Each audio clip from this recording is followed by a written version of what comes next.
Hello! ఇదైతే Saturday evening vlog అనమాట. నిన్నే ఇదిగోండి ఈ ఫ్రంట్ రోడ్‌లో తొక్కుకుంటది సైకిల్. ఇద్దరు కూడా అక్కడే తొక్కుతారు. అక్కడైతే ఏమి బండ్లవి ఏమి రావు. ఈవినింగ్ అయితే నిన్నటిది కొంచెం దోసపిండి అయితే ఉండిపోయింది. దానిలో బెల్లం కలిపి అట్లా ఏద్దామనేసి ట్రై చేశాను. వేస్తాను ఎప్పుడూని తింటారు వీళ్ళిద్దరూ. కాకపోతే ఏంటంటే నిన్న సరిగ్గా రాలేదనమాట. బెల్లం కరగబెట్టి దానిలో కలిపి ఏసాను. ఫస్ట్ దోస అయితే అస్సలు రాలేదు. చాలా చిరాకొచ్చింది. సెకండ్ దోస అయితే బానే వచ్చిందనమాట. ఇంతకని ఇది కొంచెం పుల్లగా అయ్యింది. వాళ్ళిద్దరు తినలేదు. నేనే తినేసాననమాట. 2 దోసలు నేనే తిన్నాను. వాళ్ళిద్దరు అస్సలు తినలేదు. తర్వాత వాళ్ళిద్దరూ వచ్చి నూడిల్స్ అయితే చేసుకున్నారు. మిన్నీ చేసింది నూడిల్స్.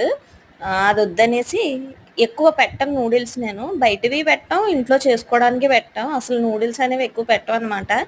కానీ ఎప్పుడైనా ఒక 2, 3 నెలలకు ఒకసారి ఎప్పుడైనా ఇలా చేసుకుంటా. Thank you for watching.